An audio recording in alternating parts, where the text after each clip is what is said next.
ചിത്തേട്ടാ, സ്വന്തായിട്ടൊരു വീട് നമ്മള് സാധാരണക്കാർക്ക് പറഞ്ഞ പണിയല്ല. ഇതൊന്നും സിമന്റ് അല്ലേ? ചിത്തേട്ടാ, വാടക കൊടുത്തില്ലാന്ന് പറഞ്ഞിട്ട് ഹൗസ് ഓണർ കിടന്ന് കഴുത്തിറക്കുവാണ്. വാടക കൊടുത്ത് പണ്ടാറടക്കിട്ടാണ് സ്വന്തമായിട്ട് വീട് വെക്കാൻ കരുതിയത്. ഇപ്പൊ വീട് പണി നടക്കുന്നില്ല, വാടക അടയ്ക്കാൻ പറ്റുന്നില്ല. എന്താ ഓള് കട്ട് ചെയ്തില്ലായിരുന്നു. ഹലോ, ഇതിപ്പോഴും കഴിഞ്ഞില്ലേ? എത്ര കാലാണ് തുടങ്ങിയിട്ട്? ചേട്ടാ, നമ്മൾ അടിച്ചിട്ട കല്ലക്കാരൻ അടിച്ചോണ്ട് പോയി.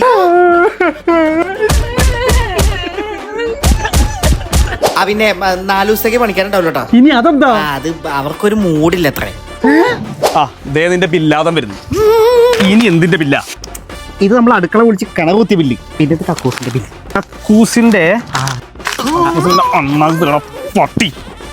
പോയാ കോൺട്രാക്ടറെ, ഈ വീട് പണി കഴിഞ്ഞില്ലെങ്കിലും ഞങ്ങളുടെ ഡിവോഴ്സിന്റെ കാര്യത്തിൽ ഏകദേശം ഒരു തീരുമാനമായിട്ട് ഉപദ്രവിക്കരുത്. എടി പൊന്നു, കോൺട്രാക്ടറെ, ജിത്തേട്ടാ, ചേട്ടാ ഞാനൊരു വീട് വെച്ചാലോ എന്ന് ആലോചിക്കായിരുന്നു. നിനക്ക് വീട് വെക്കണം അല്ലേ?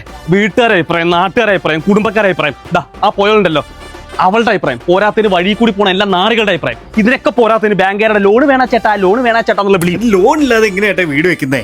ആകെ തുകയുടെ 60% വീട് വെക്കാൻ പറ്റും. അപ്പൊ ബാക്കി 40? ബാക്കി 40% 50 തവണയായിട്ട് പലിശ ഇല്ലാണ്ട് അടച്ചു തീർക്കാൻ പറ്റും നിനക്ക്. പറ്റുമെങ്കിൽ നീ എങ്ങനെ രക്ഷപ്പെടാ? ചേട്ടാ, നമ്മുടെ ഹൗസ് വാമിങ്ങിന് വരുന്നവർക്ക് ചായ കൊടുക്കാനുള്ള ബില്ല്. ഹൗസ് വാമിങ്ങിന്, ഈ വീടിന്റെ ഹൗസ് വാമിങ്ങിന് വരുമ്പോ ചായ കൊടുക്കാനുള്ള ബില്ല് അല്ലേ? നീ ഒന്നുകൊണ്ട് വന്നേ കാര്യം പറയണ്ട മോനെ. തല്ലല്ലേ ചേട്ടാ, ചായ കുഴപ്പമാണെങ്കിൽ ബൂസ്റ്റ് ആക്കാം നമുക്ക്.